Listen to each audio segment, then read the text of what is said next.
Every noble girl steps forward, choosing her fated mate, until only one figure remains unwanted. Ethan Blackwood, the pack's outcast, stands alone, rejected by all, laughter echoing like daggers in his chest. What they don't know is the truth. Behind his lowered gaze lies the hidden strength of a direwolf, heir to a throne stolen in blood. Just as despair threatens to break him, a soft voice cuts through the scorn. A servant, forgotten, invisible, asks a question that silences the crowd. Would I be good enough for you? From that choice begins a story of love, rebellion, and a kingdom's fate. The great hall pulsed with the glow of torches, shadows dancing across the stone pillars as the pack gathered beneath the looming gaze of the crimson moon. Tonight was meant to be a night of destiny, where bonds were forged and futures sealed. For most, it was a celebration. For Ethan Blackwood, it was a crucifixion. He stood at the far end of the line, his dark hair falling into his eyes, his posture rigid though he felt the weight of 1,000 stares pressing down on him. The noble daughters swept past him one after another, their silken gowns whispering against the stone floor. Each one paused before the other males, smiling, bowing, offering their hands, before turning their noses at Ethan as if his presence tainted the air. "Powerless," one girl whispered to another, her laughter soft but cutting. "Not even worth pity," another scoffed. Ethan clenched his fists, nails biting into his palms. He had endured this cruelty his whole life, wearing the mask of weakness to protect a secret far greater than their scorn. Still, the sting burned. He longed to look them in the eye, to reveal what truly lay beneath his skin, a dire wolf's heart, the heir of a murdered king, but to do so would be to sign his death sentence. By the time the last maiden had chosen, the hall was thick with cruel satisfaction. He had been rejected by all. His humiliation was complete. Alpha Edward's smirk from the dais was a knife twisting deeper, and Caleb, the enforcer at his side, sneered openly. Then, from the corner of the hall, a voice broke the silence. Soft, hesitant, but steady enough to still the crowd. "Would I be good enough for you?" All eyes turned. A servant girl stood there. Clara. She had no jewels, no silk, no standing. Just courage. And in that single question, she cracked the foundations of the night. The silence in the great hall was deafening. It was as if Clara's voice had struck like thunder, stunning the pack into disbelief. Servants were not meant to speak during the Crimson Moon ceremony, much less step into its sacred circle. Yet there she stood, her plain dress brushed with ash from her day's labor, her hands trembling slightly but her chin lifted with a quiet defiance that made even the nobles hesitate. Alpha Edward's brows furrowed, his jaw tightening as though she had spat upon centuries of tradition. "A servant dares disrupt the ceremony?" His voice rolled through the chamber, cold and sharp. Clara's gaze flickered to Ethan, who still stood frozen, disbelief etched into every line of his face. She could see the humiliation in his eyes, the way his body seemed ready to collapse under the weight of rejection. Something inside her, perhaps pity, perhaps recognition of her own loneliness, refused to let him fall. "I asked," she repeated, her voice firmer now, though her heart thundered in her chest, "if I am good enough for him." Gasps rippled through the crowd. Noble daughters stared, scandalized, as if dirt itself had spoken. Caleb laughed under his breath, shaking his head. "Pathetic," he muttered, though unease stirred even in his eyes at her boldness. Ethan swallowed hard, his pride warred with shame. And though gratitude burned in his chest, his lips refused to form the words he wanted to say. Clara's question was more than an act of pity. It was a shield, an offering of dignity when none had been given. He wondered why she risked herself for him. Alpha Edwards rose to his feet, his voice a low growl. "This is mockery. Both the outcast and the servant defile the crimson moon with their insolence." But for Ethan, amidst the ridicule, something flickered, a fragile thread of hope. Someone had stepped forward for him, not out of duty, but choice, and that choice had shifted the air, leaving the entire pack breathless. The great hall erupted in outrage. Voices clashed like steel, snarls and protests ringing against the vaulted ceiling. A servant girl choosing a mate, and for the pack's weakest wolf, no less? It was an insult to tradition, a stain on the sacred Crimson Moon ceremony. Alpha Edward raised a hand, and silence rippled through the chamber. His eyes narrowed, cold and calculating as he regarded Ethan and Clara. "Ethan Blackwood," the Alpha's voice thundered, "you stand before us as a failure.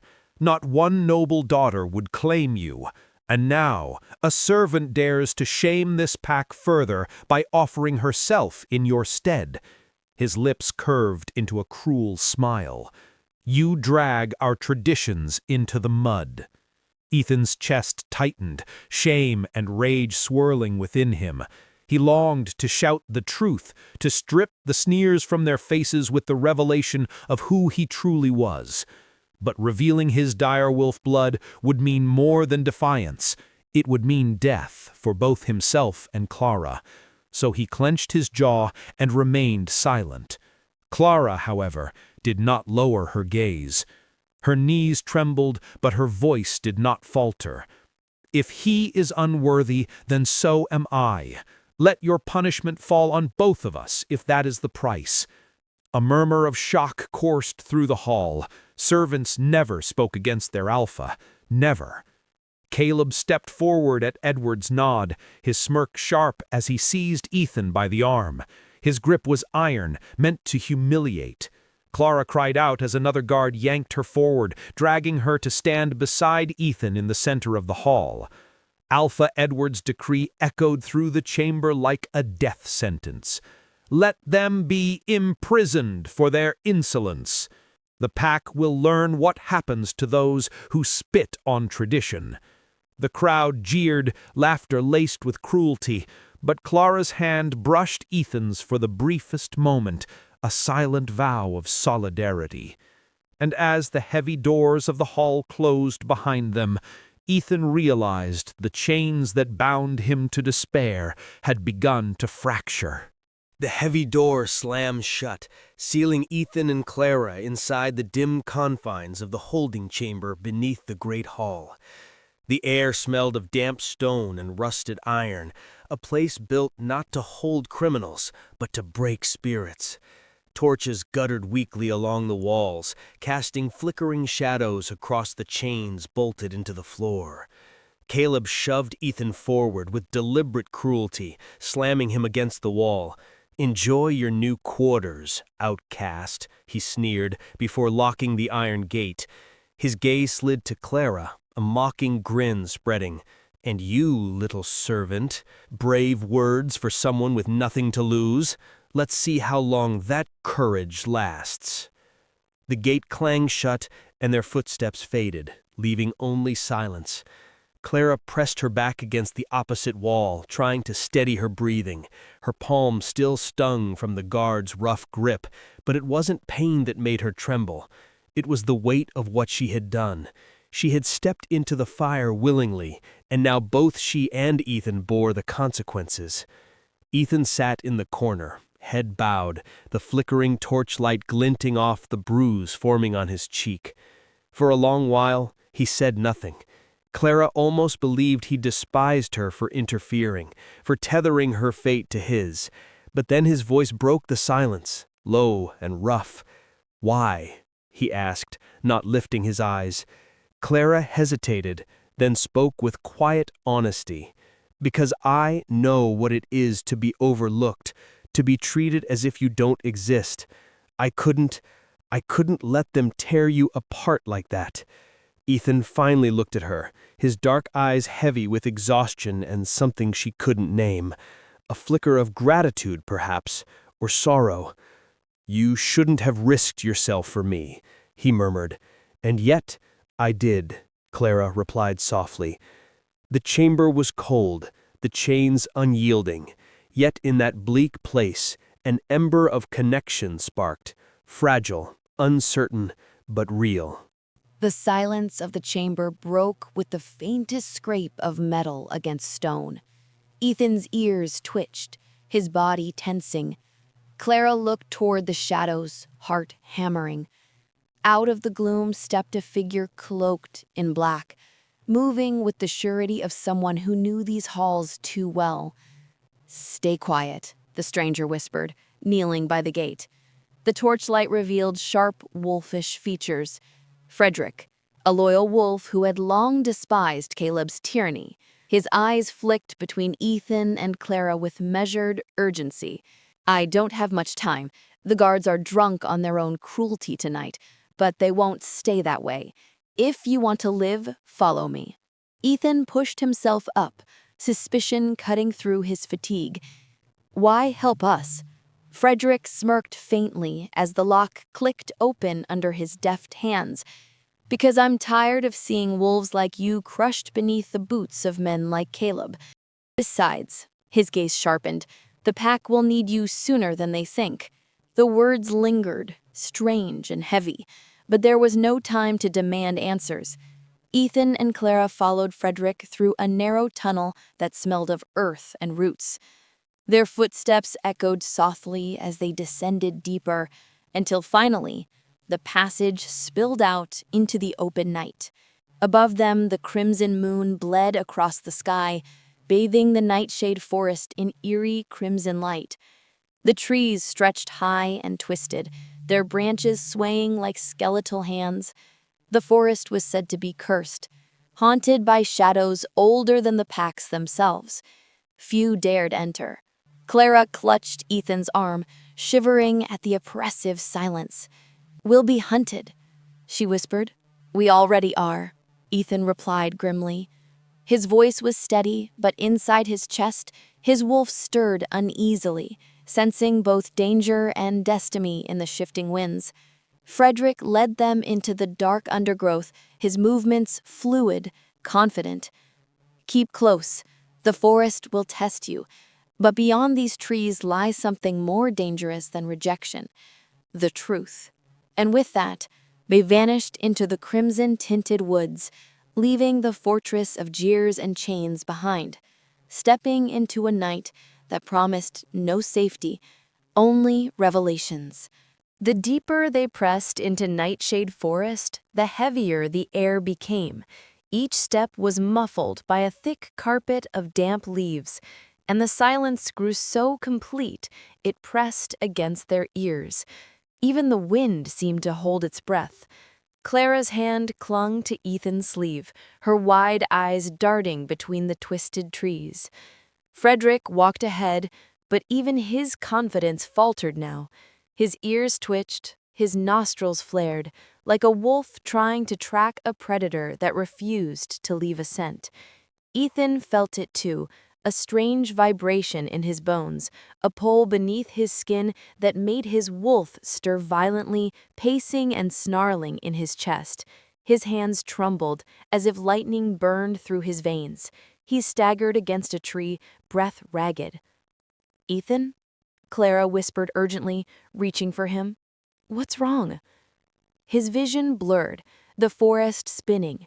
He could hear everything, the rustle of wings high above, the heartbeat of a rabbit beneath the soil, even Clara's breath, quick and frightened. The world was too loud, too sharp. His body strained against something it had long suppressed. Frederick's gaze snapped back to him, eyes widening. "It's happening," he murmured. "What is?" Clara demanded, panic rising. Before Frederick could answer, the night itself seemed to split. From the shadows emerged glowing eyes, massive and silver bright. A wolf. No, A beast unlike any Ethan had ever seen stepped into the crimson light. Its fur shimmered with streaks of black and white, its size towering over any alpha. Clara froze, breath caught in her throat. Frederick whispered a single word, reverent and afraid all at once. Direwolf. The monstrous creature growled, but Ethan doubled over, his own growl echoing it, raw, primal, terrifying. His eyes burned with the same silver light.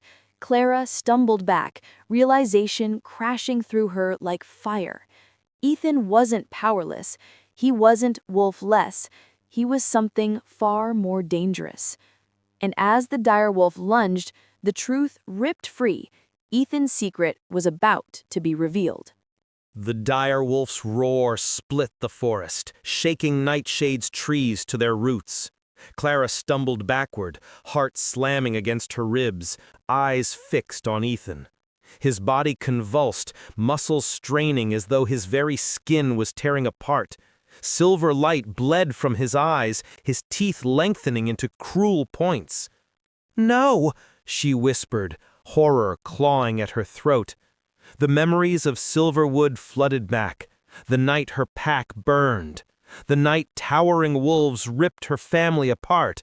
She had thought she'd escaped those monsters, but now standing before her was Ethan, transforming into the very nightmare she feared most.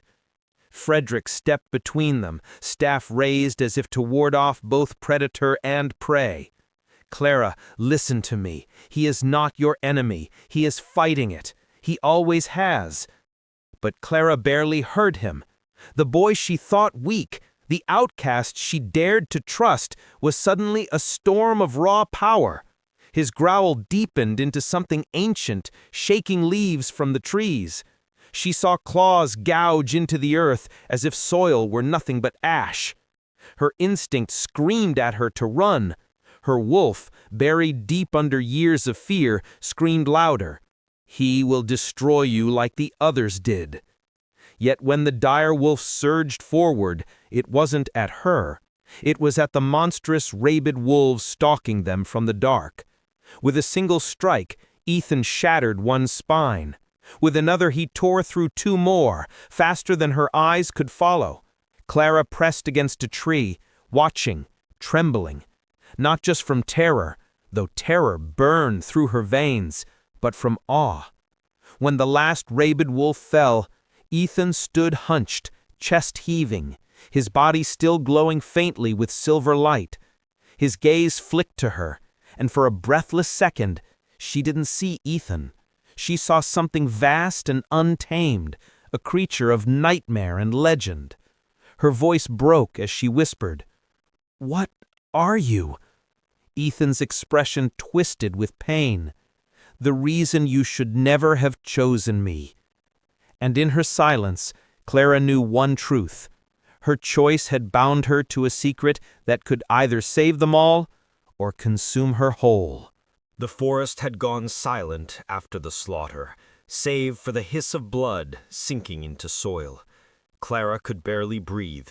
Her trembling hands clutched the bark of the tree behind her, as if it might anchor her to something sane. Ethan stood only a few paces away, shoulders hunched, silver light still glowing faintly beneath his skin. He looked less like a boy and more like a myth, a dangerous one. Slowly, painfully, he forced the beast back down, his claws shrinking, his eyes dimming. By the time his features settled, sweat poured from him in rivers. He didn't meet her eyes. "Now you know." Clara's voice cracked. "You're not just a wolf. You're not just anyone. What are you?" Ethan's jaw tightened. His lips moved as though the truth itself weighed 1,000 pounds. Finally, he raised his gaze, shame shadowing the storm in his eyes. "I am the son of Harrion Silverfang," he said quietly, "the true heir of the Silverwood line, the prince who should have worn the crown before Victor spilled my father's blood." Clara froze. The name hit her like a blade between the ribs. Silverfang. the very bloodline that ruled when her pack was burned, when Silverwood was torn apart. Her parents had whispered that name in terror before they died. You're one of them, she whispered, stepping back as though distance might protect her. The royals who turned their power loose on the world? Your family destroyed everything, my home, my people. Ethan flinched as though each word struck him. Victor destroyed them, he said sharply, then lowered his voice, ragged. My uncle took the throne. He painted my father's legacy in blood, and he's hunting me to keep his crown. That's the truth you deserve. But Clara's chest heaved, torn between fury and fear. The boy she had chosen in defiance of the pack, the boy she had thought was powerless, was instead the heir to the very line she despised. Her lips trembled as she spat. Then I chose a lie. Ethan's face broke, grief raw in his eyes, but he didn't argue. He only whispered, No, you chose the only truth I've ever had. You chose me. And though the words burned with sincerity, Clara's heart only grew heavier with confusion. The nightshade trees whispered in the wind, but Clara's chest felt too tight to breathe. Ethan's words echoed, hammering at the walls she had built around her memories. Son of Harion, Prince of Silverwood. Every scar on her soul screamed at her. She saw flames again, licking at the wooden beams of her family's home. She smelled the acrid stench of burning fur. She heard her mother's last scream as wolves, enormous and merciless, tore through their people. The silver fang crest had flown above it all, a crown of fire against the night. And now here he stood, blood of that cursed line, his voice low and pained, his eyes searching hers for something she couldn't give. Clara. His voice broke as he reached for her. I am not him. I am not Victor or the terror you remember. I swear it. But she recoiled, stepping back so fast her heel sunk into the damp soil. You can't separate yourself from it. Your blood carries the same fire that killed my family. Your name is tied to every nightmare I've ever had. Ethan's hand dropped uselessly to his side. His face hardened, but the hurt beneath it bled through. Do you think I don't carry scars? Do you think I wanted this blood, this curse? It cost me everything, too. My father, my mother, even my name. Clara's throat tightened, caught between empathy and rage. For the first time since the ceremony, she felt utterly alone again, foolish, naive, tricked. She had thought she saw worth in an outcast, but what she found instead was a prince wrapped in secrets, born from the same dynasty that had crushed her world. Stay away from me, she whispered, the words shaking, but final. Ethan didn't move, didn't argue.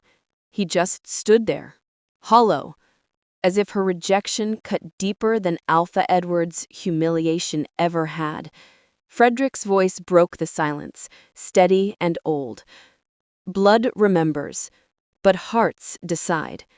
You both must learn that before this war ends. But neither Ethan nor Clara could meet the other's eyes. The fire crackled weakly between them, its glow stretching shadows across the roots of the towering nightshade trees. Ethan sat apart, his shoulders bowed, fists clenched so tightly his knuckles whitened. Clara kept her back against the trunk of an oak, every muscle rigid, as though distance alone could shield her from his bloodline. Frederick watched them both in silence for a long while, his weathered face unreadable.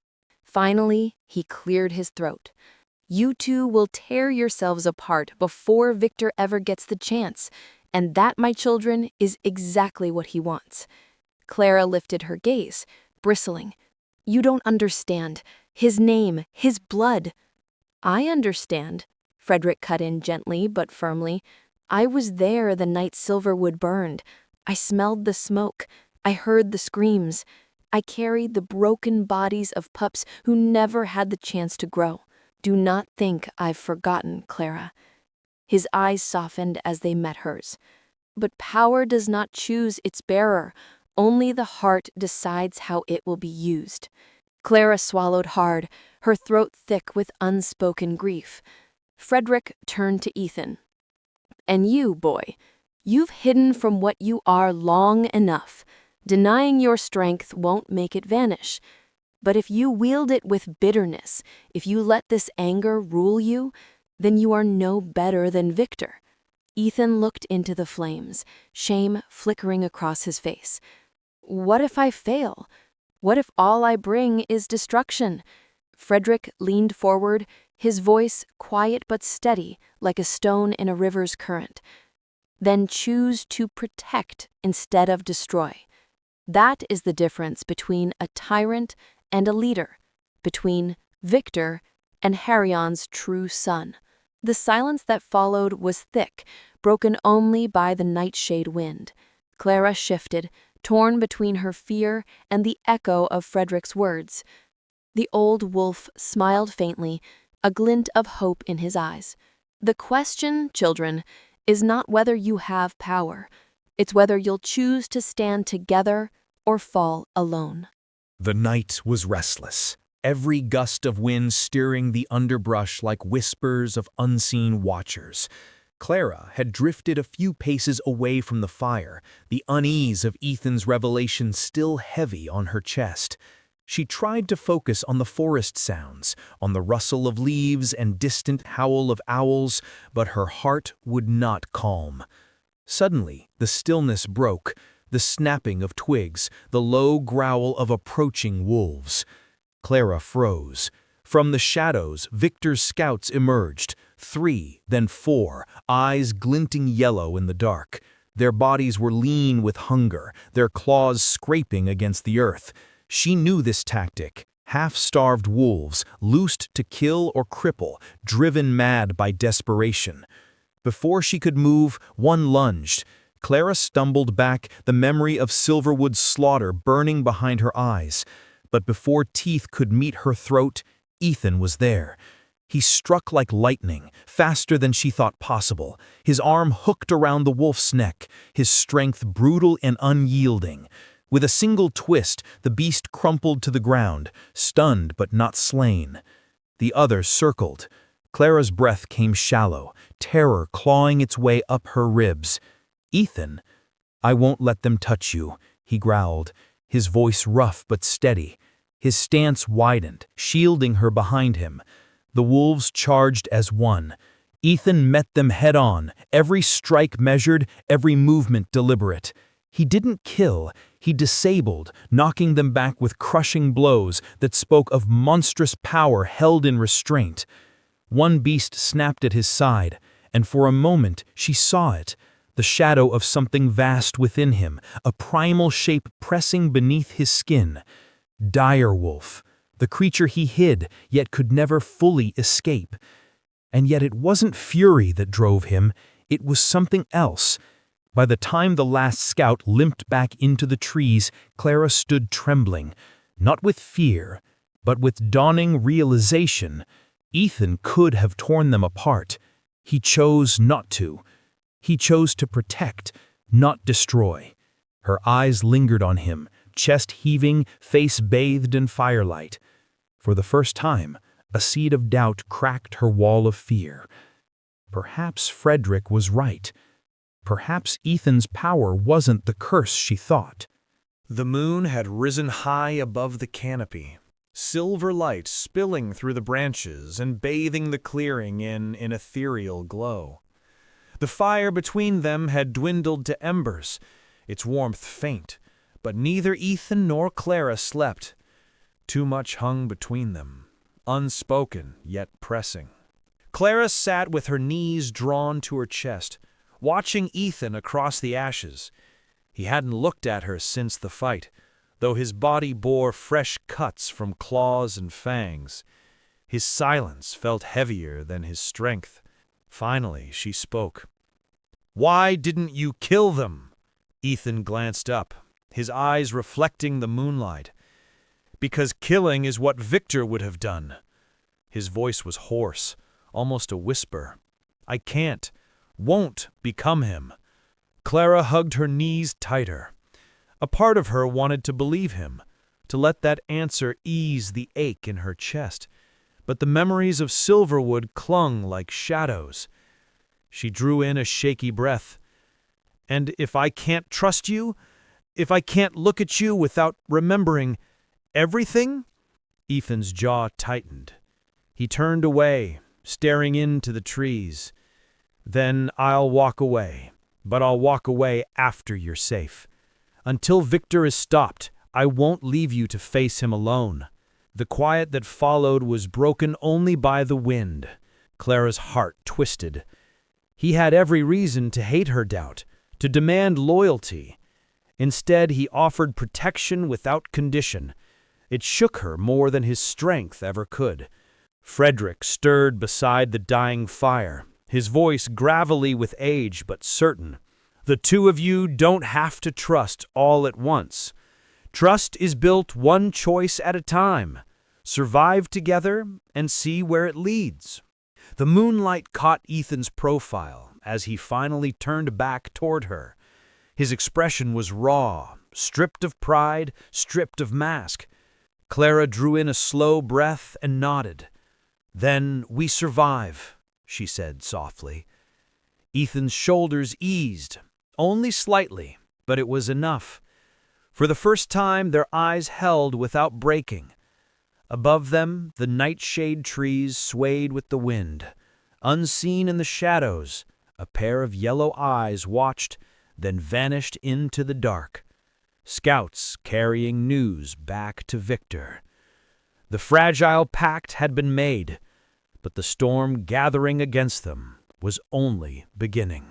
Dawn crept slowly over the horizon, brushing the nightshade forest in muted golds and grays.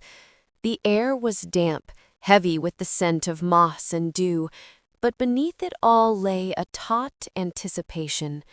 Ethan led the way, his stride purposeful though fatigue pressed at his limbs. Clara walked beside him, quieter than usual, her eyes tracing the shadowed trees as though expecting another ambush at any moment. They were heading north, toward Ironford, the neutral outpost where trade, whispers, and dangerous bargains mingled in equal measure. It was the only place left where wolves, loyal to neither Victor nor Edward, might be found. A fragile chance to gather allies, or to be betrayed before their cause had even begun. Frederick limped behind, leaning on his staff but never once slowing. "Ironford is a crucible," he muttered, his voice carrying the weight of memory. "It tests every wolf who enters. Some find courage, others sell their souls." Clara tightened her cloak, her hands hidden in the folds of fabric. And what will they see in us? An outlawed prince? A servant with no name? Ethan's jaw flexed, but he didn't answer right away. The truth gnawed at him.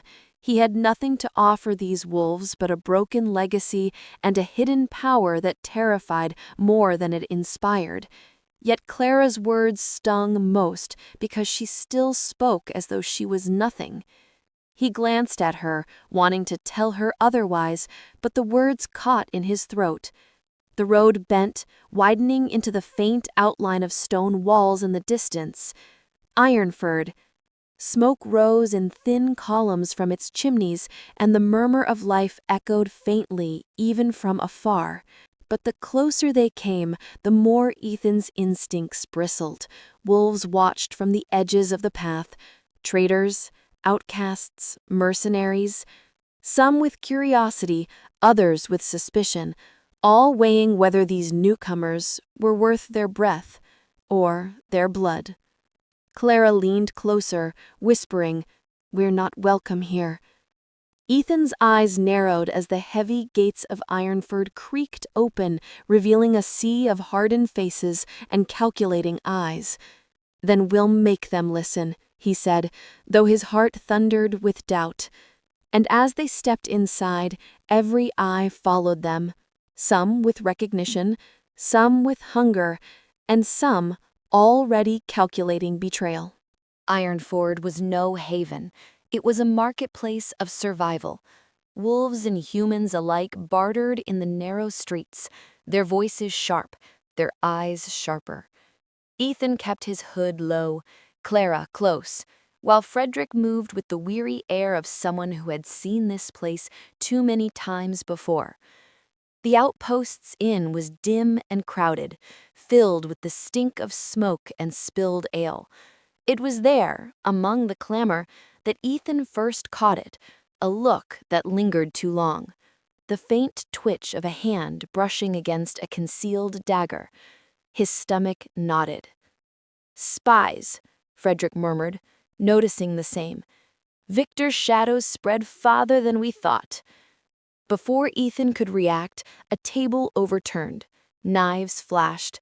The inn erupted into chaos as three wolves lunged at Ethan with brutal precision.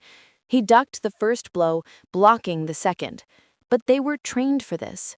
Assassins meant to finish what humiliation and exile could not.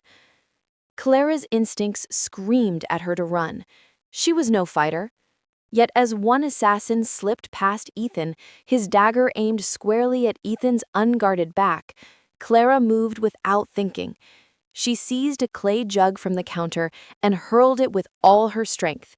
It smashed against the attacker's head, staggering him long enough for Ethan to strike. His fist collided with the wolf's jaw, sending him sprawling unconscious across the floor. The fight ended quickly after that. Ethan's raw power, even restrained, was more than the assassins had bargained for. The survivors fled into the night, leaving the inn rattled but alive. For a long moment, silence held the room.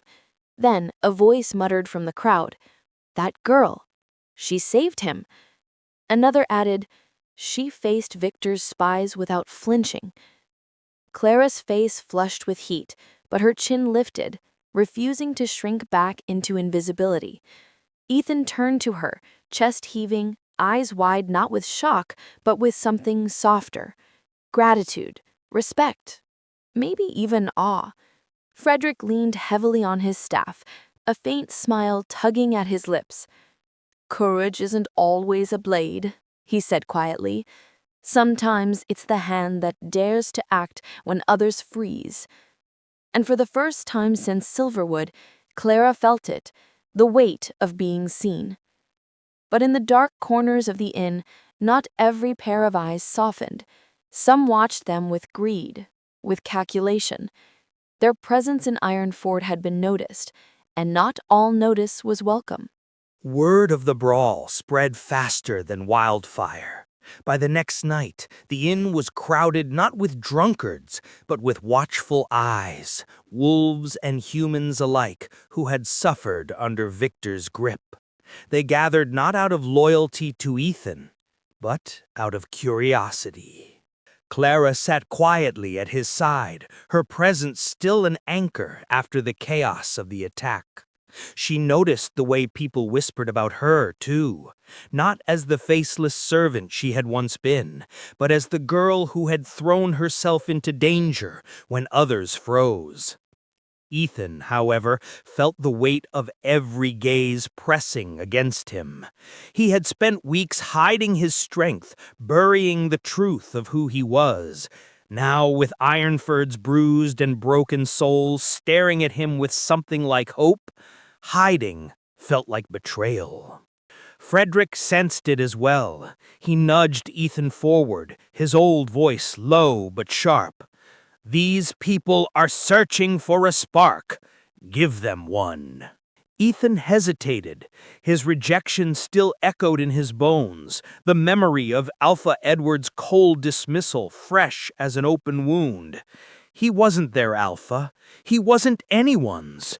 But then he remembered Clara's voice, that night beneath the crimson moon, the quiet plea, "Am I good enough for you?" He drew a slow breath and stood. "I am not here to make promises I can't keep," Ethan began, his voice carrying across the hushed room. "But I have seen the cruelty that rules you. I've bled beneath it, and I will not bow to Victor or his shadow wolves. Not tonight, not ever. If you stand with me, I'll stand with you. Not as an alpha, but as a man who refuses to break." The words weren't rehearsed, they weren't polished, but they hit like arrows. Murmurs rippled through the crowd, some nodding, others narrowing their eyes with suspicion. Yet even suspicion meant they were listening.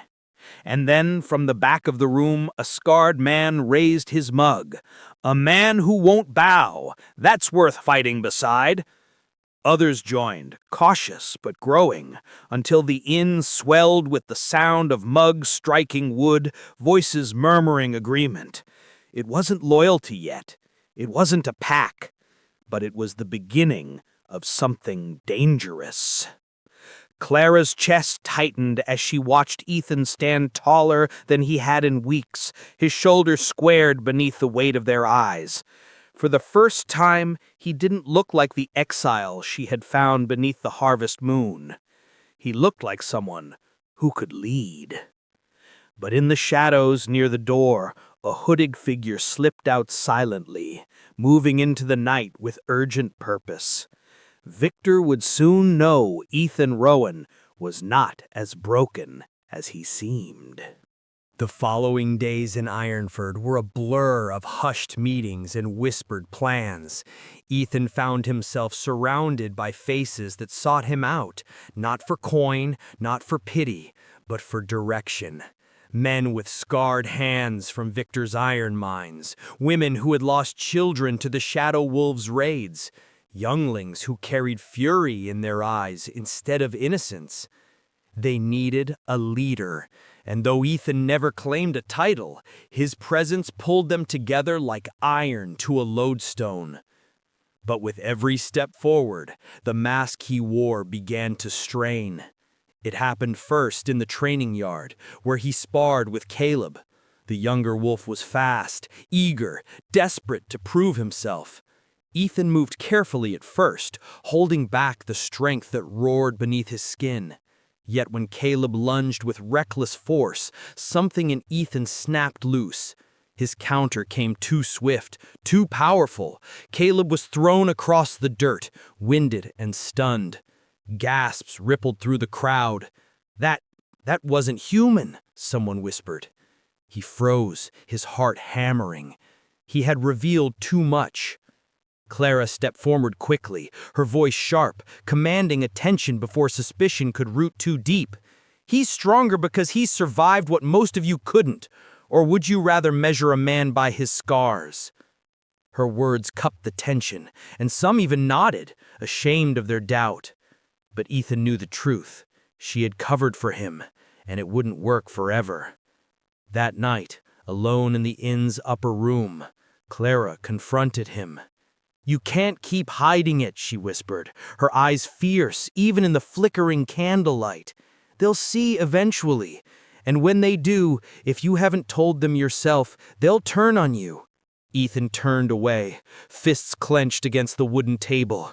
"You don't understand, Clara. I was rejected before the Crimson Moon itself. If they knew what I am, what I was meant to be, they'd laugh, or worse, despise me as Silverwood did." Her voice softened, but it carried the weight of truth. "Not everyone will see you the way Edward did. Some will see the alpha you're meant to be, and they'll follow."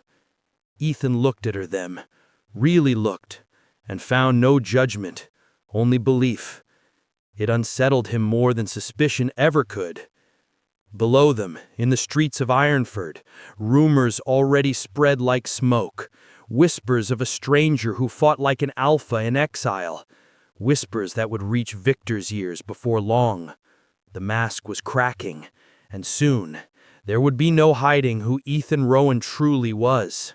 Deep within the black stone halls of Victor's fortress, a messenger knelt trembling before the usurper king. His words poured like poison, each syllable crafted to wound. "There is talk in Ironford, my lord, of a wolf too strong for his station, a fighter who hides among the broken. Some whisper he carries the blood of kings." Victor's lips curved into a smile, not of amusement, but of recognition. The smile of a hunter who scents prey.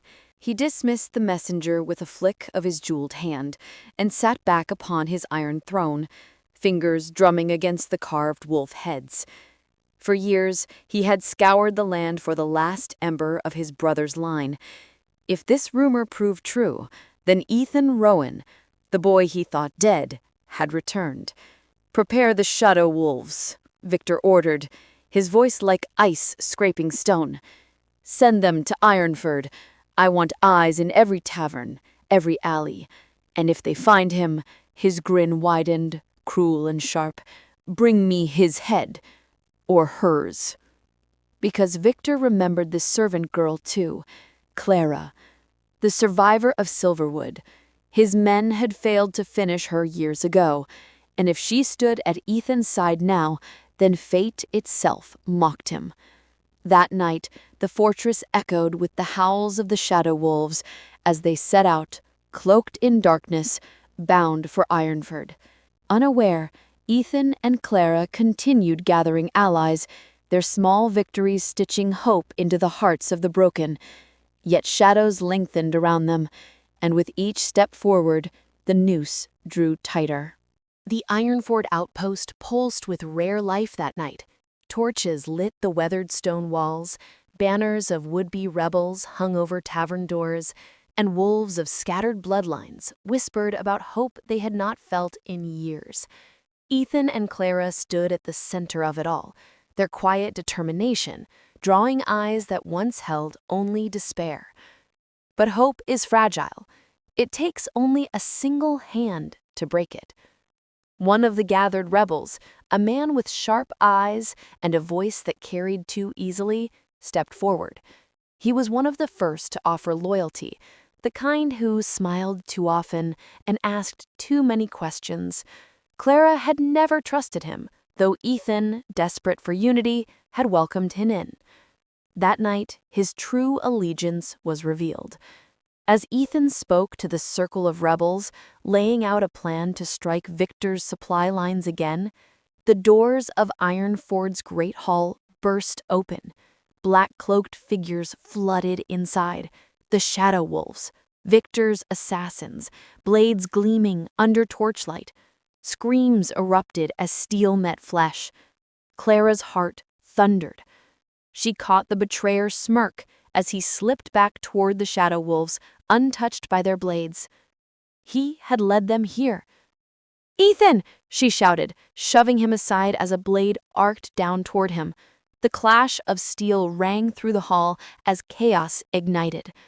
The rebels scattered, many cut down before they could even draw their weapons.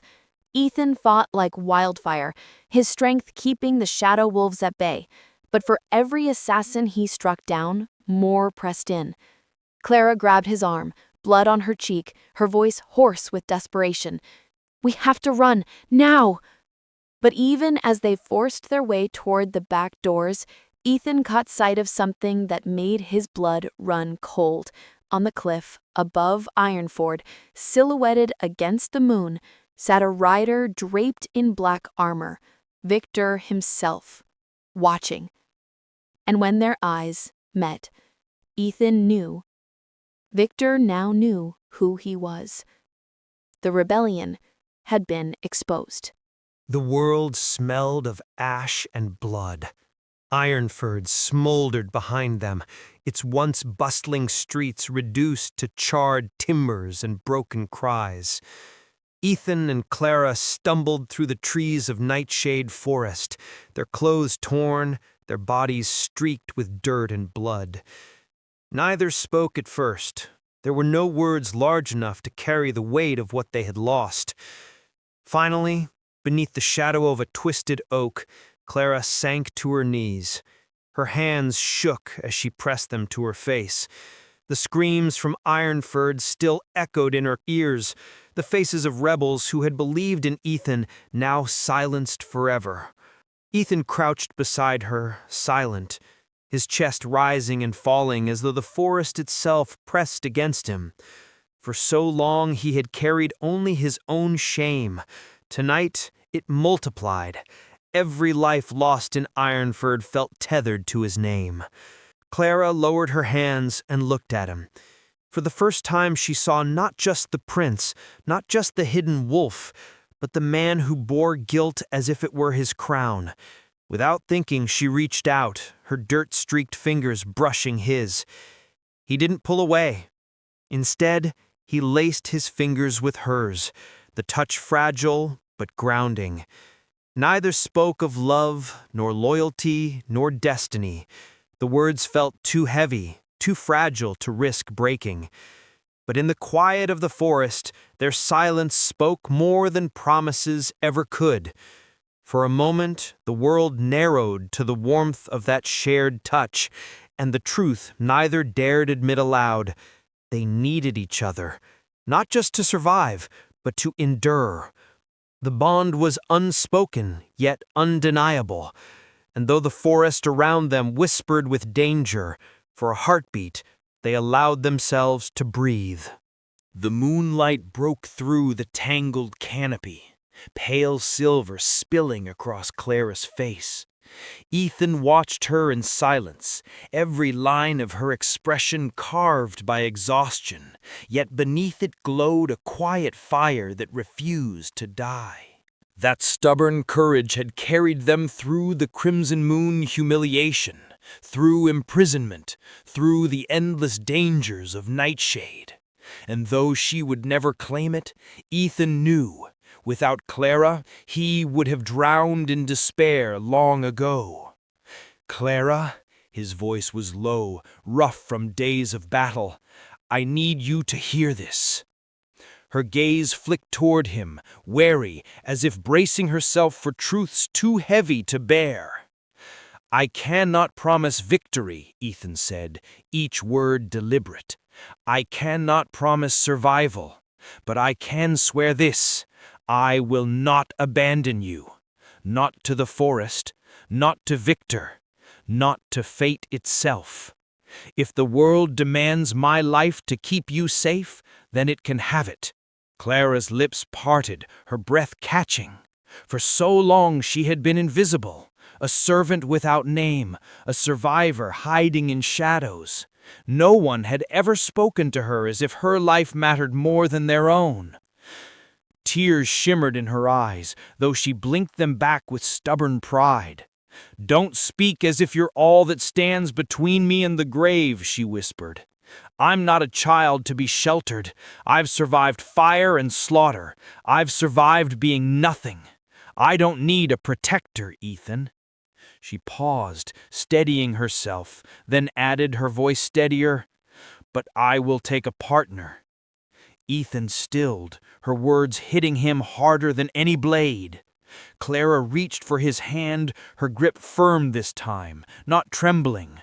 I see you, not the crown, not the bloodline. You, and I'll fight beside you until this ends. For the first time in years, Ethan's chest felt lighter, as though the crushing weight of his hidden identity had loosened. He tightened his hand around hers and breathed the vow aloud, sealing it under the watching moon. Then together, Clara, to the end. Ironford had not been entirely silenced. Days later, whispers of survival gathered in its outskirts. Rebels, wanderers, and packless wolves drawn to the hope Ethan and Clara still represented. Beneath the cracked rafters of an abandoned trading hall, the Council of Rebellion convened for the first time. The air was tense, thick with suspicion. Scarred warriors leaned against shattered pillars, muttering doubts. Younger wolves, eyes bright with desperation, clung to every word. and in the shadows lingered those who had lost too much to believe in anything but vengeance. Ethan stood before them, shoulders square, though his heart was raw. He spoke of freedom, not thrones, of loyalty, not fear. His words were steady, but the room remained divided, doubt seeping through every pause. Then Clara stepped forward. Her presence silenced the room more than Ethan's title ever could. Dressed still in the simple garb of a servant, her voice rose with quiet strength. "You see him as a prince," she said, gesturing to Ethan, "but I stood beside him when he was nothing, when you all spat on him, when even the Alpha mocked him as a worthless." A ripple of unease spread through the hall. She pressed on, her voice sharp with conviction. "I chose him when no one else would, not because of his blood, but because he was the only one who looked at me, at a servant girl, and saw more than dirt on my hands. That is the kind of leader who can break chains, not one who rules by fear, but one who sees worth where others see nothing." Her words hung in the air like sparks. Even the hardest faces softened, if only a little. Slowly, nods replaced mutters. The rebellion, fragile as glass, began to take shape. But in the shadows of that hall, unseen eyes narrowed. A single wolf slipped away into the night, carrying word of their plans to Victor. Nightshade wind howled through the trees as the rebellion prepared for its first true strike. Maps were spread, whispered strategies carried on the breath of hope. Ethan walked among them, lending reassurance, while Clara checked supplies, her steady presence calming nerves frayed thin by years of fear. For a brief, fleeting moment, it felt as though victory could be within reach, but betrayal wears familiar faces. The wolf who had slipped away from the council returned at dawn, his voice carrying false confidence. He spoke of a hidden ally, a splinter pack eager to join their cause. "They wait near the Raven Spire cliffs," he said, eyes darting with just enough nervousness to be mistaken for sincerity. A chance to strike stronger, to end Victor's hold sooner. Against Frederick's unease, Ethan agreed. They could not afford to turn away allies, not when their rebellion still balanced on the knife's edge of survival. The journey was long, their numbers stretching through the forest. Clara walked at Ethan's side, her instincts prickling. The air felt wrong, too still, too sharp. When they reached Ravenspire, the trap snapped shut. Wolves in Victor's colors emerged from the shadows, encircling them in silence broken only by the hiss of drawn steel. The supposed ally stepped forward, smirking as he tossed their maps into the dirt. Clara's heart lurched, fury tightening her chest. She reached instinctively for Ethan's arm as Victor's soldiers closed the circle. The betrayal was complete, their fragile rebellion teetering on the edge of ruin. Ethan's jaw clenched as his gaze swept the ambushers. Every instinct screamed to unleash the dire wolf within, but around him stood his allies, tired, untested, already faltering at the sight of overwhelming force. If he lost control now, they would follow him into chaos, not hope. And so he stood still, the trap's teeth closing, as the weight of betrayal crushed them all. The circle of soldiers tightened, torches flickering against the jagged Raven Spire cliffs. Growls rumbled in the darkness, the air heavy with the iron tang of imminent bloodshed. Ethan shifted his stance, shielding Clara with the smallest movement, though she stood her ground defiantly. From the ranks of Victor's wolves, a familiar figure stepped forward, broad-shouldered, eyes gleaming with cold satisfaction. Caleb. His armor bore Victor's crest, but his smirk carried a cruelty all his own.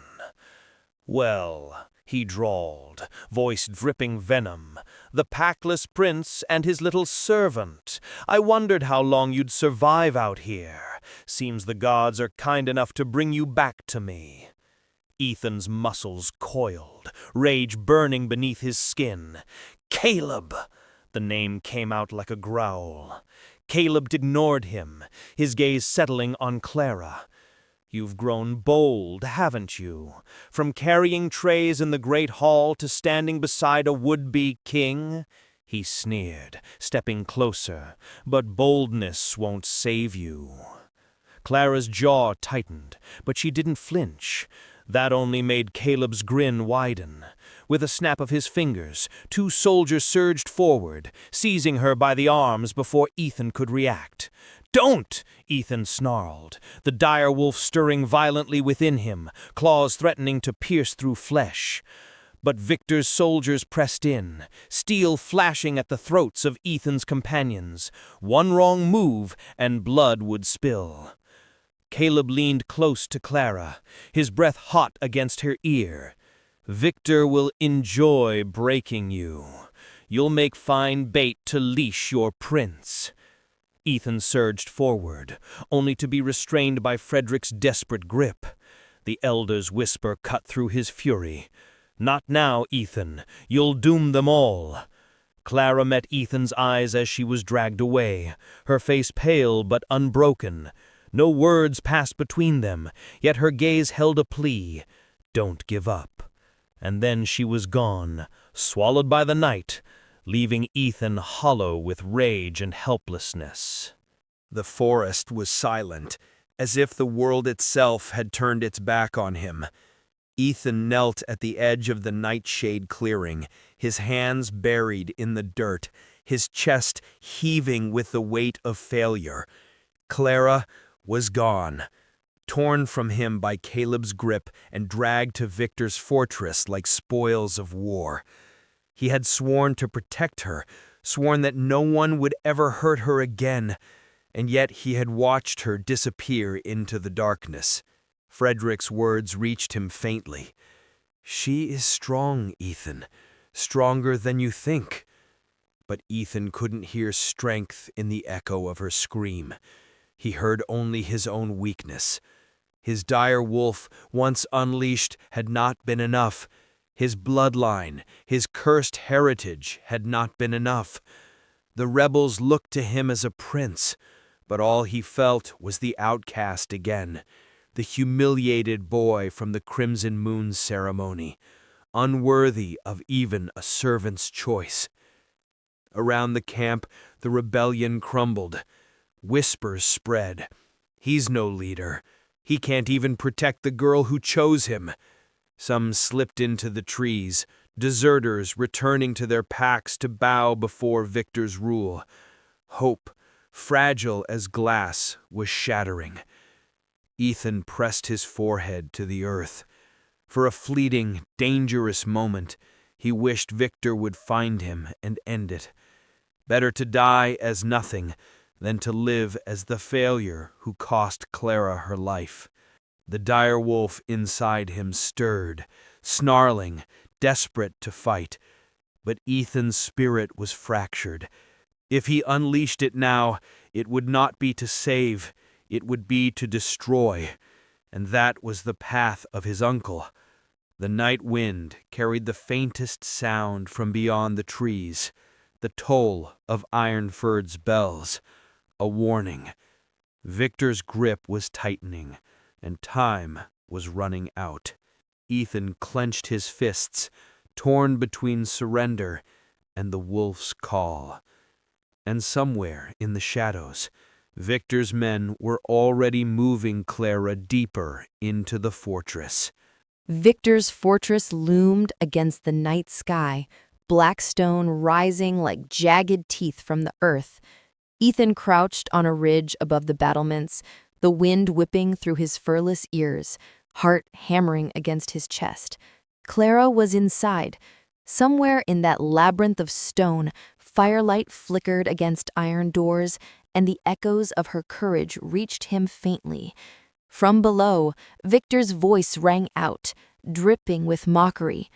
Well, nephew, you've finally come to save what is already mine to command. Tell me, will you watch her suffer for your stubborn loyalty, or will you kneel, as any true prince should, and forsake the weak girl who dared to choose you? Ethan's jaw tightened. Every instinct screamed to leap down, to tear through the walls with his hidden strength. But he hesitated. Victor had trapped them before. Rushing blindly would cost Clara, cost the rebels, cost lives he had vowed to protect. The shadow of the outcast he once was pressed against his chest, reminding him of the cost of pride. He scanned the walls, noting the guards' rotations, the torches' flicker, the narrow stairwells that funneled anyone foolish enough into Victor's hands. And then, the faintest sound, a muted shuffle, a door creak far within the fortress. Clara, she was moving, acting, resisting. The knowledge both reassured and terrified him. Do you even know what loyalty costs? Victor continued, his laughter sharp as a blade. Do you dare pay it? Or is this devotion just another weakness to be crushed? Ethan's pulse quickened. He thought of Frederick's counsel, of the people who had chosen to follow him despite fear, of the quiet courage Clara had shown at every step. Loyalty wasn't weakness. Strength wasn't simply power. It was purpose. It was heart. The outcast prince rose, eyes narrowing. He would not kneel. He would not hesitate. Whatever Victor had planned, whatever traps he laid, he would face them head on. And he would find Clara before the fortress swallowed her completely. A single thought cut through the fear. She will not face this alone. Smoke curled from the lower gates, the first hint of chaos inside. The game had begun. Ethan crouched beneath the dark canopy of Nightshade Forest, the fortress looming behind him like a living nightmare. Moonlight sliced through the branches, casting fractured silver patterns across the moss-streaked ground. His hands clenched into fists, knuckles whitening as doubt seeped into his chest. Clara was inside Victor's fortress. Every plan he had formed, every strategy, every bit of courage he had mustered, it felt fragile, like it could shatter under the first strong gust of fire or steel. He thought of her, small, quiet, brave beyond reason. The memory of her standing for him at the Crimson Moon ceremony, speaking a truth the pack had refused to see, stirred both pride and guilt. How had the outcast and the servant become the anchors of a rebellion? How could he protect her now when the enemy's walls were thick and his strength only partially revealed? Frederick's voice echoed in his mind, calm yet insistent. Strength is not only in the claws or fangs, Ethan. Strength is in purpose, in courage, in choosing what is right when fear claws at your chest. Ethan drew a slow, shuddering breath. Fear threatened to tip him over, a deep, gnawing dread that he might fail, that Clara might fall, that everything they had fought for could crumble into ash. His dire wolf heart throbbed beneath the surface, restless, demanding release. He imagined transforming fully, tearing through the fortress gates, but Frederick's warning restrained him. Blind rage could kill her before she even had the chance to act. The forest seemed to lean in, whispering possibilities and consequences. Shadows twisted in the underbrush like fingers pointing toward impossible choices. For a moment, Ethan considered retreat, considered letting the fortress consume the girl he loved, just to keep himself safe. Then he clenched his teeth, shaking his head, letting the fear sharpen into resolve. No, he would not give up. He would face the fortress, face Victor, not as a desperate boy, not as an outcast, but as Ethan Blackwood, the hidden prince, the dire wolf, the man who had survived every humiliation, every loss, every betrayal. His plan began to take shape, careful, precise. Allies could be rallied. Chaos could be sown. And most importantly, Clara would not face Victor alone. Ethan's descent into doubt became a crucible of determination. He lifted his head, eyes glinting in the moonlight, teeth bared, not in fear, but in resolve. Tonight, the storm would begin. Ethan stood at the edge of the clearing, the first hints of dawn brushing the horizon, painting the nightshade forest in muted gold and gray. Around him, a small but determined group of rebels assembled, wolves scarred by Victor's tyranny, former outcasts, and those willing to risk everything for the promise of freedom. Their faces were wary, but their eyes carried the same spark that had ignited in Ethan long ago: hope. He stepped forward, voice carrying through the misty morning air. "Victor has taken Clara," he began, steady despite the storm of doubt that had battered him the night before. "But we will not wait for her fate to be sealed. We strike, not for crowns, not for vengeance, but for loyalty, for love, for every wolf who has suffered under his cruelty." Murmurs of agreement spread through the group. Ethan could see it, the fear melting into purpose, hesitation transforming into resolve. He outlined the plan carefully. Scouts would move along the outer walls of Victor's fortress.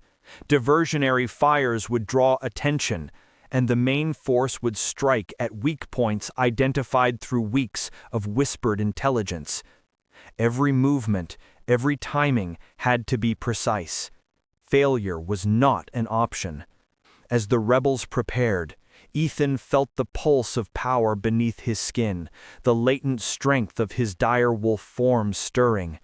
He had resisted it before, tempering it with caution, but now he allowed it a controlled surge, letting the awareness sharpen his senses without giving in to recklessness. Every heartbeat, every breath was synchronized with purpose. Frederick approached, placing a firm hand on Ethan's shoulder. "Trust them," he said quietly. "Trust yourself. This is not just your fight, it's theirs too. Leadership isn't about doing it alone. It's about inspiring them to stand when fear screams otherwise." Ethan nodded, feeling the weight of responsibility and the fire of determination intertwine. Clara was inside, already risking everything, and he would not fail her.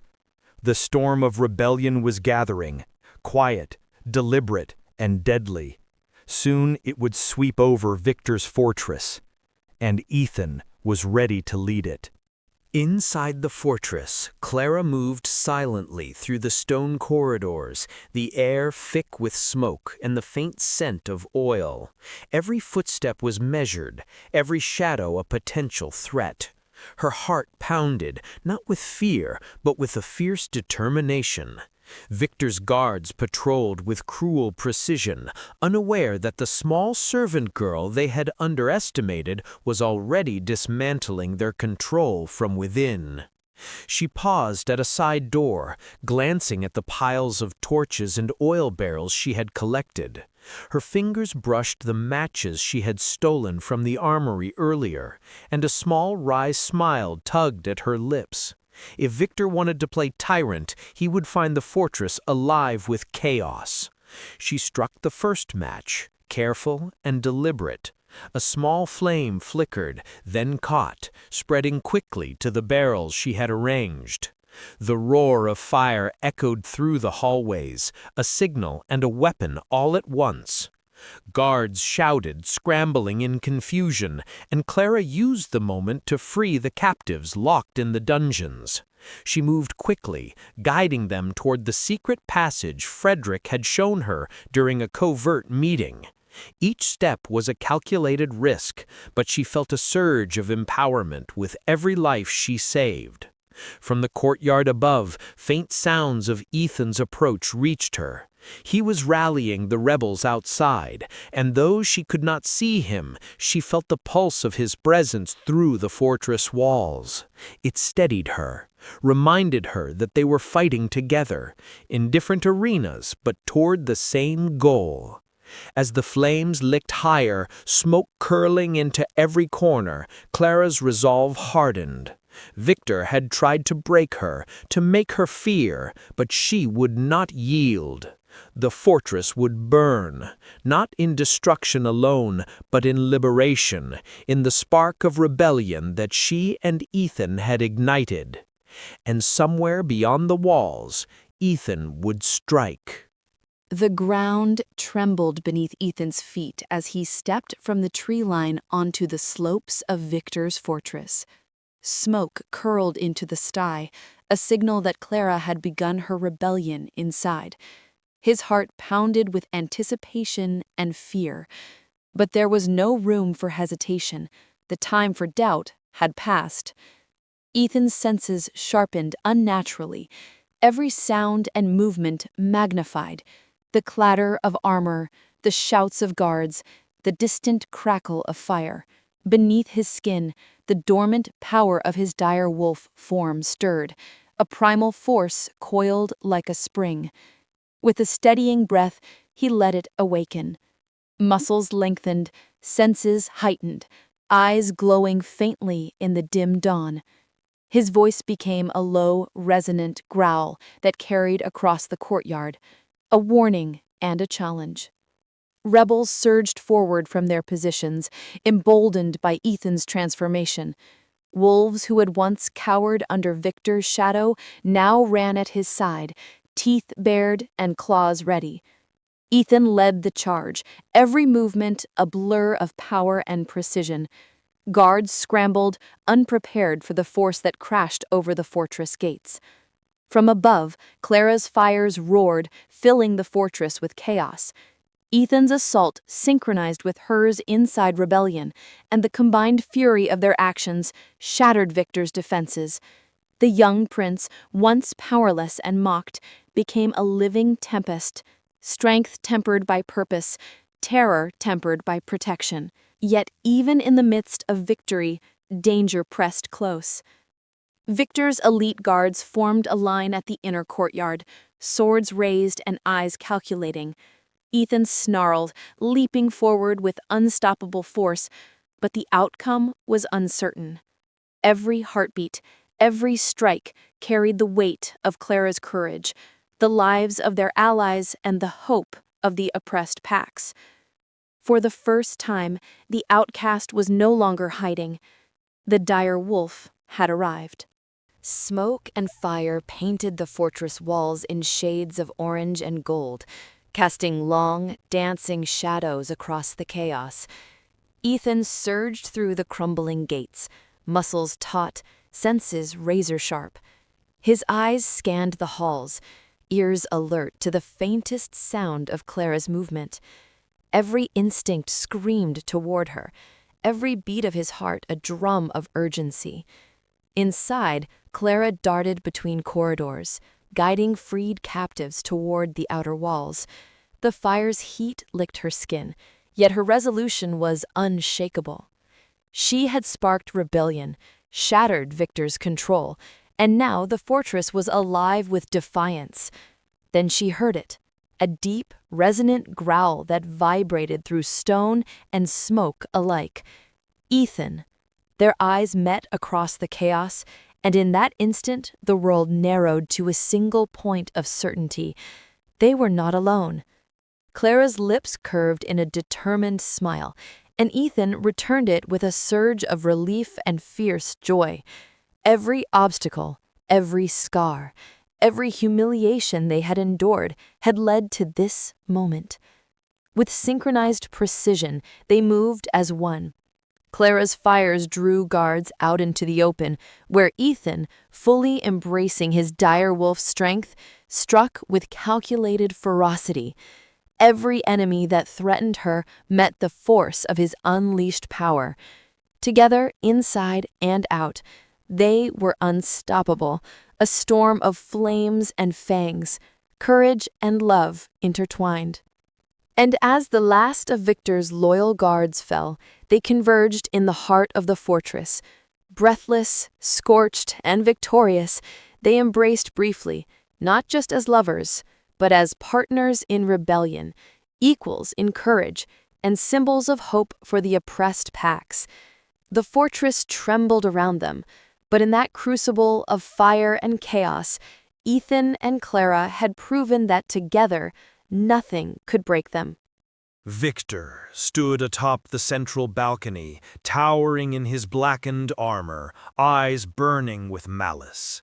The remnants of his guards lay scattered in the courtyard below, their loyalty shattered by the combined assault of Ethan's direwolf fury and Clara's blazing rebellion. Smoke curled from broken walls, the acrid scent of fire thick in the air, and the fortress itself seemed to groan under the weight of its destruction. Ethan stepped forward, every muscle coiled with power, eyes fixed on the tyrant who had stolen his family, crushed his people, and hunted the woman he loved. Yet his heart beat not with vengeance, but with purpose. He had faced humiliation, rejection, and despair, and now, as the rightful heir hidden in plain sight, he would act not as a prince, but as a protector. Victor sneered, sword drawn, voice ringing with cruel confidence. So the little outcast dares to return? Do you think your love and loyalty can undo what blood and fear have built? Ethan growled low, a sound that rumbled through stone and sky alike. You built your throne on fear, he said, his voice steady despite the roar of fire around them. But fear does not command loyalty. It does not inspire courage. That is why you will fall. With a surge, Ethan lunged, dodging Victor's deadly strikes while keeping his focus on defense as much as attack. His claws scraped stone when his direwolf form surged beneath his control, augmenting his speed and strength without allowing recklessness. Each strike was precise, aimed to disable, not kill unnecessarily, a reflection of the strength he had learned to wield with purpose. Victor roared in frustration, each swing of his blade meeting Ethan's unyielding resolve. Sparks flew from metal on metal, the fortress shuddering with every clash. The duel was more than a battle of might. It was a contest of values, of leadership, of whether fear or loyalty would decide the kingdom's fate. The clash of steel and the roar of fury echoed through Victor's fortress as the duel reached its apex. Ethan's claws and fangs, tempered with strategy, met Victor's relentless strikes. But each blow Victor delivered carried arrogance, underestimating the hidden strength and resolve of the wolf he had scorned. Clara's fires raged through the corridors, smoke curling into the courtyard and filling the air with urgency. Inside, freed captives surged forward, distracting Victor's remaining guards. Every element of the rebellion converged on him, leaving the tyrant isolated and exposed. His once commanding presence faltered, eyes flicking with fear at the destruction unfolding around him. Ethan's growl deepened, resonating with every ounce of his direwolf power. He did not strike recklessly. Each attack was calculated, designed to dismantle Victor's defenses and break the tyrant's will. Victor stumbled, then fell, his armor dented, his sword clattering across the stone floor. The fortress trembled as flames consumed its halls, smoke twisting toward the sky in violent spirals. Victor attempted one final lunge, desperate to regain control, but Ethan anticipated it, sidestepping and using the momentum to pin the tyrant beneath his powerful weight. The growl in Ethan's throat was not anger, it was justice, tempered by the restraint of a protector rather than a destroyer. Victor lay defeated, the smoke and fire around him painting him as a symbol of corruption consumed. His reign of fear, built on stolen blood and terror, was over. The fortress, A monument to tyranny crumbled around him, a fitting testament to the end of his era. Clara appeared beside Ethan, her hands scorched, her eyes fierce, but her smile triumphant. Together they had toppled the tyrant, united in courage and in love. The courtyard of Ironford was alive with murmurs, the rebel packs gathering amidst the smoldering ruins of Victor's fortress. Wolves of all ranks, noble and lowborn, scarred survivors and fledgling allies looked toward Ethan, expecting him to claim the throne that was rightfully his by blood. Ethan's gaze swept across the assembled wolves, his chest rising and falling with a measured rhythm. He thought of every humiliation he had endured, every scornful laugh from the Crimson Moon ceremony, every life lost under Victor's tyranny, and he thought of Clara, the servant girl who had chosen him when no one else would, the survivor who had ignited fire both in the fortress and in his heart. "I am the prince by blood," Ethan began, voice carrying over the crowd, "but a crown earned by fear is no crown at all. Leadership is not about birthright or stolen privilege. It is about service, sacrifice, and the courage to protect those who cannot protect themselves." A hush fell across the courtyard. The wolves looked at him with a mixture of awe and curiosity. He stepped closer to Clara, taking her hand, feeling the strength and certainty in her grip. "If you trust me, if you believe in what we have built together, not in my name, but in the choices we make, then you may choose us. Not because I am the prince, but because, together, we have proven that leadership is earned." Whispers rippled through the crowd, slowly swelling into cheers. Packs huddled with neighbors, debating, voting, affirming. One by one, the wolves stepped forward, signaling their allegiance not to bloodline, but to vision and action. Ethan's chest tightened with emotion, not triumph, but gratitude. This was the choice he had wanted, the legitimacy that could not be taken by force. Clara squeezed his hand, and their eyes met. In that silent moment, they both understood. The future of the packs was theirs to shape, chosen by loyalty, courage, and the love they had fought to preserve. The wind carried the murmurs of thousands of wolves as they gathered in Ironford's open square, the ruined fortress looming behind them as a reminder of Victor's tyranny. Ethan and Clara stood side by side, their presence commanding yet humble, hearts synchronized with the rhythm of anticipation that pulsed through the crowd. One by one, representatives of each pack stepped forward, voicing their choice. Some spoke with trembling voices, recalling the terror they had endured under Victor's rule.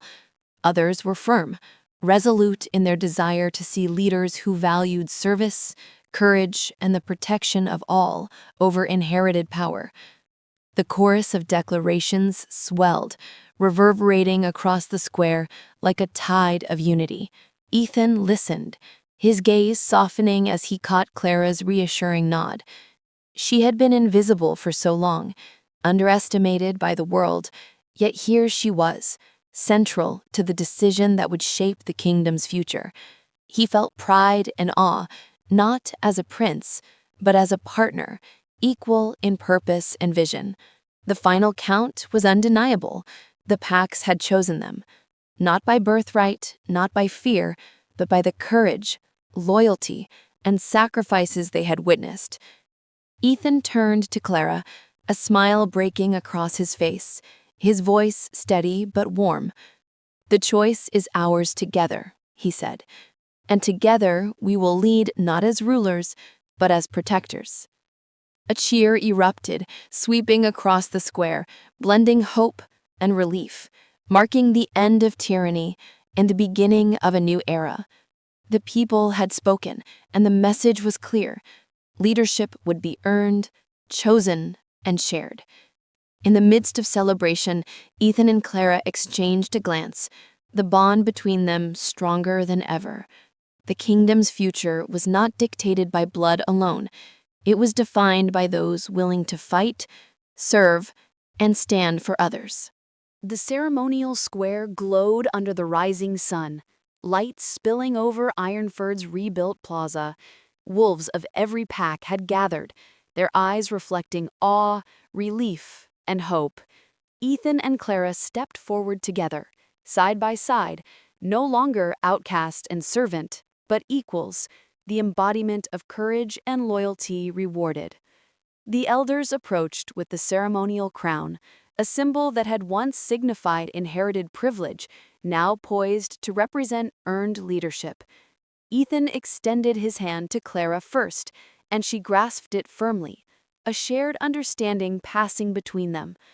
As the crown was lowered, it rested across both their heads, balanced perfectly, an emblem of unity, partnership, and the revolution they had ignited together. A cheer rose from the assembled packs, a tidal wave of voices declaring that leadership was no longer dictated by fear or birth, but by the actions and heart of those willing to serve. Ethan's chest swelled, not with pride in a title, but with gratitude for trust, for courage, for the journey that had brought them here. Clara's gaze swept across the crowd, and she caught the eyes of survivors she had freed, allies who had believed in her, and those who had once doubted her.